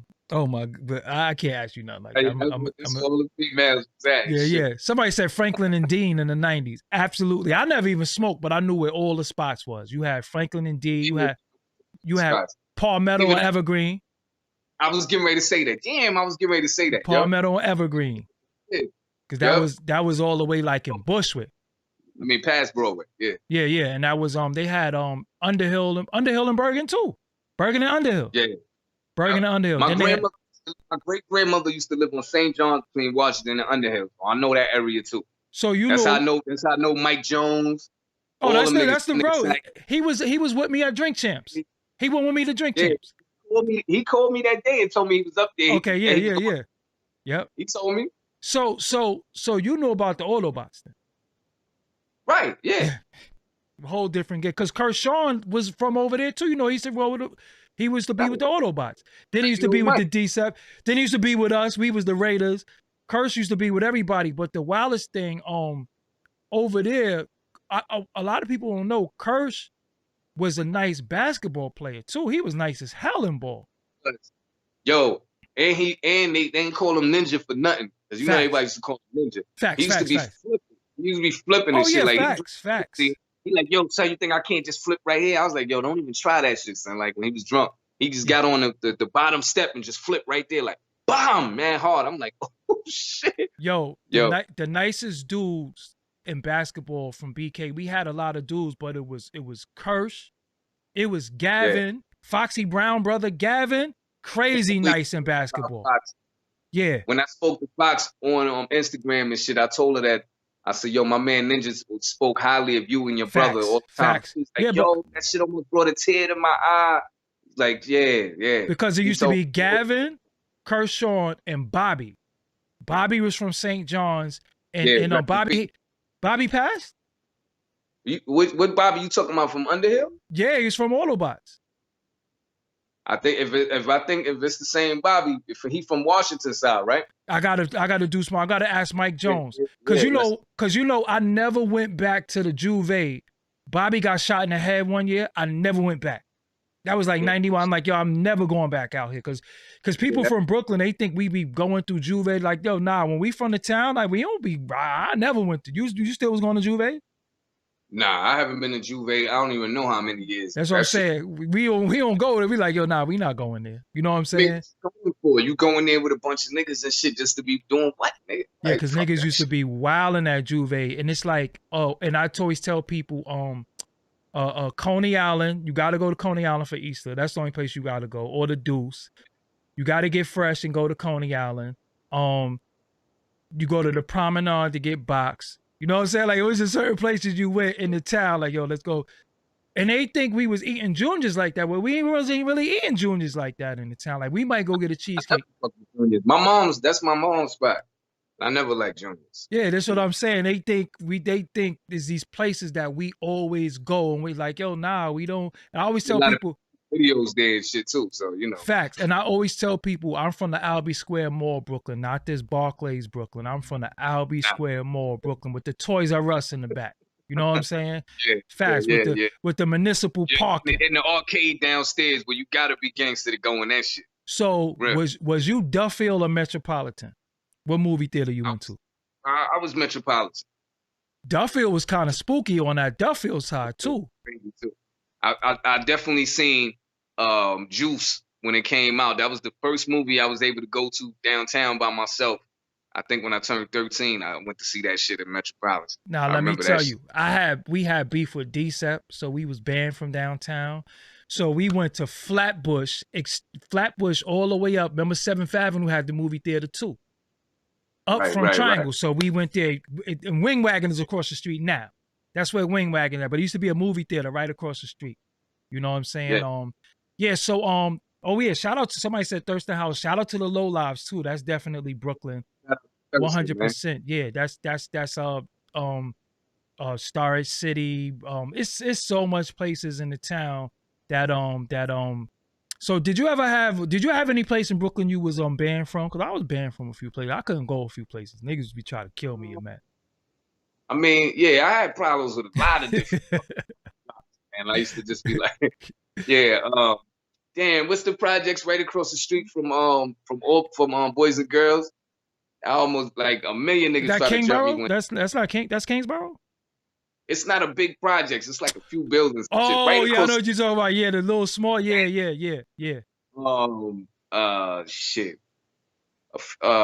A few blocks in the style, man. Like probably like Ralph and what was that at? Ralph and Jefferson. I had beef a lot of places in Brooklyn. I got jumped a million times, man. So who you went to school with? Anybody we know you went to school with when you was in Boys and Girls? Rap? When you was in Boys and School, yeah. That's artists right now. Yeah. Nah, nobody. Any artists you grew up with? I don't know. Well, I don't know if you remember Brooklyn Zoo. Hell yeah. TF. I mean, they used to have it together. Peter Rap. Yeah, rest in peace. Rest in peace. Rest in peace. That's my brother right there, man. Big bro. No, I said Peter Rap. I'm thinking of LG. Roger Rap. Listen. No, Roger Rap was he was in Summit. You know he was in Summit, right? In 113, he went to 113 with me. Because he used to be Rothschild. He was in Summit. You know, Summit is for the gifted children. You know what I'm saying? Yeah, Roger Rap. Yeah, TF. That's my brother right there. Brooklyn Zoo, you know what I mean? My man Elite, Basher, all of them, you know what I mean? All them OGs. My man Shati.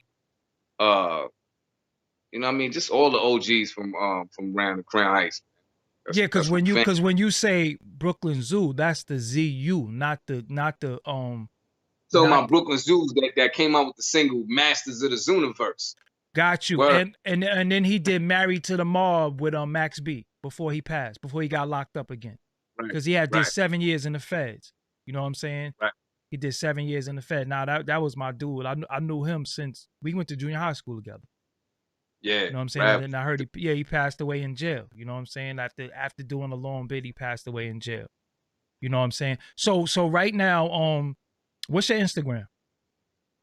My Instagram is Rusty_motherfucking_Juxx. How you spell the motherfucking? It ain't spelled the same though. MUTHAFUCKIN. So you have a project out right now. Right. What's the project you got out right now? Well, the last album I dropped was Impervious Alliance. Before that was the James Brown joint. Right. And before that was Sulfuric Acid. And that was all 2020. Right. That was all last year. Yeah, but my last album dropped in December. Okay. Yeah. And I got mad singles out right now. I got mad singles. And you on the gram too? I got a song out, a new single called Rusty Motherfucking Juxx. Another single called Topic of Discussion. Both of them produced by DJ Views. And another single called Slugs in Your Gut featuring Mr. Cheese. And you on Twitter too? Yeah, Ruste Juxx 357. You did some joints with Marco Polo too, right? Yeah, the Execution album. Yeah. That's hell yeah. So that's what somebody said. Lachlan wasn't live. Lachlan just had the girls. Cut it out. Lachlan was nothing live about Lachlan. We went there. I took all my Jerry G's from there. Back when dudes had the Ocean Pacific jackets and the Nautica jackets first came out. Lachlan was a Vic, straight up. So we ain't. But Lachlan had the bad chicks though. Lachlan had the girls though. You know what I'm saying? So 15 albums. Yep. So you did so before we go, you said you did a lot of producer solo albums with you. What other producers you did albums with that the people might know? Probably artists you might not know about, but VIC I dropped with the Archetype. He's out of Boston. Adamantine, that's endemic from the UK. Ready to Juxx, that's my man VS the Best from Philly. I dropped 2 albums with Kayo Watachi. He's from France. He's a black dude from France. Mm-hmm. And that's all body hip hop and Meteorite. Mm-hmm. What else, man? James Brown of the Underground was with Amadeus 360, the Beat King. He's from Brooklyn. Sulfuric Acid was Zealot. He's from France. And what else, man? Damn. Few other fucking dope producers, man. I can't even think about all the fucking titles. But everything is on Tidal and all the streaming platforms. Everything is everywhere, man. You either go on Tidal, Amazon, Apple Music, you know what I mean, wherever. And the visuals is whatever happened to Ruck Down Records though? Why that never really happened? You know, Bernadette holding it down strong, man. Shout out to Bernadette. She just dropped the single. She got a single out. Everybody got to go listen to the single. It's called Open Letter. We just shot the video. You know what I mean? And Bernadette wrote this shit. And this is some real shit. Like, you see, Sean Price was a real dude, man. And that's why he was married. His wife they the same. You know what I mean? Yes. Bernadette's a loyal person. She's thorough. I love Bernadette. You know what I mean? She got she held Sean down when he was here, after he was gone, and she's still going on right now by herself. And this song is a serious joint, you know what I mean? Dedicated to Sean. And y'all definitely gonna feel this video when it drops. Dope. So yeah, anybody you want to shout before you go? Yo, man, I want to shout out to everybody in Brooklyn since we on our Brooklyn shit. You know what I mean? Shout out to Is Doggie Diamonds for having me on this show, for being the motherfucking legend. I don't give a fuck what nobody say. You know what I mean? I mean, not that somebody's saying something. I'm just saying, period. You know what I mean? We motherfucking legends, man. We did what the fuck we had to do, and we still going strong. You know what I mean? And salute to everybody all around the world, everybody that's fucking with my music. And you know what I mean? Just spread love. It's the Brooklyn way. Fact. So, yo, I want to thank you. Like I said, damn, I mean, we never really did nothing. And I was like, hold on, I ain't never do shit with the homie and shit. So I hit you, right? Up that day, I was like, yo, listen, man. I was like, yo, holla at your boy. You know what I mean? Yeah, because I'm like, hold on, man. Like that be fronting on the shit. You know what I mean? Just you need to have somebody real live that's really about this shit on your show. Man. Nah. And like I said, when you hit me, I'm like, hold on, how the fuck? But see, I knew you for so long. I started thinking that we worked together and did shit. But I was like, hold on, no, we never did shit. You know what I'm saying? And it don't make no sense.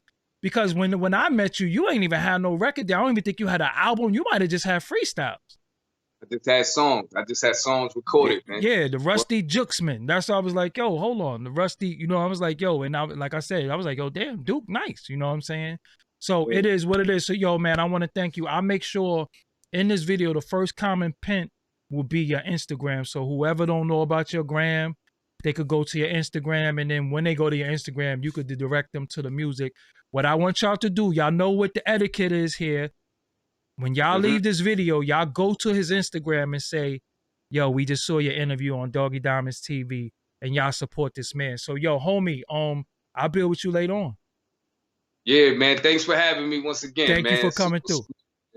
Yes, Brooklyn, always. All right. Rest in peace, Sean Price, too, man. You know what I'm saying?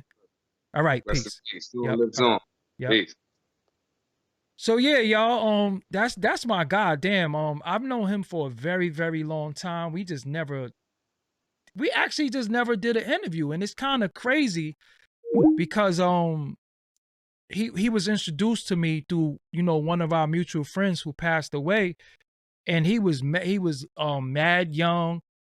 He didn't really have his weight up, but he was just rapping. And I was like, damn, dude, nice. And then again, like I said in this, I just seen him with Ruck one day, and I was like, oh, that's homie that Ninja brought through. You know what I'm saying? So Ninja passed away too. So yeah, it is what it is, man. I'm happy to bring MCs to y'all that y'all love and y'all respect. Again, it's not about whether the videos get 10,000 views, 20,000, 40,000, about the content, you know, and it's a lot of MCs that's dope, whether it be Brooklyn, Queens, Harlem, Manhattan, the Bronx, Staten Island. We got to start on even out of state, you know what I'm saying? Some of y'all West Coast dudes need to holler at me, you know what I'm saying? And let's just really just do this hip hop thing and do it for the culture. So again, as we talk about everything we talk about, we still talk about the music. You know what I'm saying? Talking about the music is very, very important, that we discuss the music and discuss the culture. You know what I'm saying? But we give y'all a little bit of Brooklyn nostalgia because, you know, this is what happened when Brooklyn dudes start building. I don't know what's going on. Like a lot of these notifications is popping up for donations, but them them joints is old as hell. I don't know what's happening. So I'm going to try to fix that. So again, somebody said summer camp at Pratt. Pratt was close to LG. And Colgate's women at Pratt. Ooh. Colgate's women at Pratt. Yo, hold on. Seesaw and Watson, yeah, you definitely from the town because you mentioned this stuff that not too many people know. Now the Colgate was crazy too. You know what I'm saying? The Colgate was crazy too. But again, if y'all support Ruste Juxx, please go to his Instagram and let him know y'all saw him here because that's very, very important. And it is what it is. If you didn't hear Vic Flair, go watch that. I love that he round to the Scooby-Doo beat. So yeah, I'm Doggie Diamonds. I'll be back tomorrow, of course. I'll be back tomorrow, but I gotta, like I said, next week I'm flying all around. I gotta go to the West Coast and handle some business. So I'll be in Cali. So I might not be going live, but I'm definitely gonna make sure some new content come out. I still have Inspect the Deck that I didn't put out. I still have Charleston White. I still have a lot of content that I didn't put out. So in the next few days, I'm gonna be sitting here editing and just make sure y'all get a lot of that content.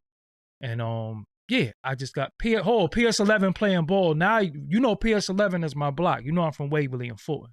So you said PS11, that's different. That hit home for me. I went to PS11. That was my public school. You know what I'm saying? My grandma's was the school aide. I ain't put her name out there, but shout out to y'all, man, for joining me. And for those who stay down, for those who hit the like button, for those who support, those who hit donations, I definitely appreciate you. For those who follow me on social media, whether it be Instagram, Twitter, Facebook, the audio to the podcast is about to start dropping. I got new distribution for my audio, so I haven't been putting it out, but I'm about to start going crazy with the audio again. All the females who support me, thank you. All the dudes, all the homies, all the people from Brooklyn, all the people from around the world. You know what I'm saying? Shout out to my moderators. I got the best moderators on YouTube. You know, they don't let nothing slide. They don't let nobody talk crazy, nobody disrespect. You know what I'm saying? So it is what it is. I'm about to yes, I'll get Rome Streets too. Don't worry about that. I'm gonna get Rome Streets because he been working. You know what I'm saying? Also the Teespring for the shirt. Shout out to everybody who been copping merch. Shout out everybody who who just been supporting me, period. You know what I'm saying? Support is definitely I respect it and I work hard. You know what I'm saying? I work hard, and like I said, I'm trying to bring MCs that y'all that need that spotlight. You know what I'm saying? This man said he put out 15 albums. It's a lot of work. You know what I'm saying? And I get up with Rome Streets. That's easy. We follow each other on social media, so they don't really tell me no when I reach out to them. That's the easiest thing. So with that, on Planet Asia, hold on. Let me. Y'all want to see something? Watch this. Y'all keep saying Planet Asia. Hold on. Let me see something. Let me show y'all something. Let me show y'all. I'm gonna show y'all who fam is. You know what I'm saying? I'm gonna show y'all, and I'm gonna keep it real with y'all. I'm gonna show y'all who family. Y'all keep saying Planet Asia. Watch this. Hold on, real quick before we go. I know it's at the end. I know it's at the end. I'm trying to cover his number, but hold on. Watch this.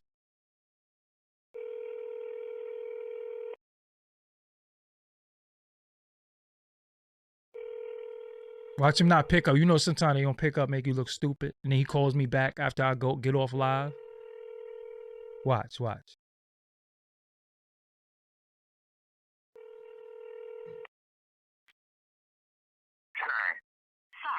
that mailbox is full. Please call again. Make me look like an idiot. Right on. Look, but y'all can see. I hope his number don't show. That's what I don't want. Let me try. I'll try one more time. I got to call casual too.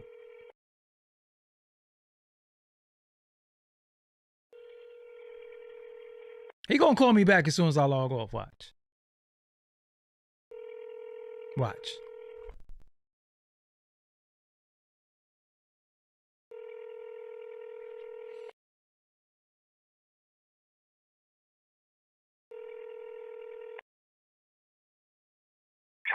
See, make me look like a damn fool, Asia, in front of everybody. Go to Planet Asia Medallions on Instagram and say, yo, your bro tried to call you, you ain't pick up. But I'm gonna be out there. Oh, here you go. Asia, what's good, bro? Doggy, what's good, baby? I'm live on YouTube right now. They could hear you, and they kept saying your name in the chat. I'm like, that's my brother right there. I call him right now. Wow. Yeah, what's so good?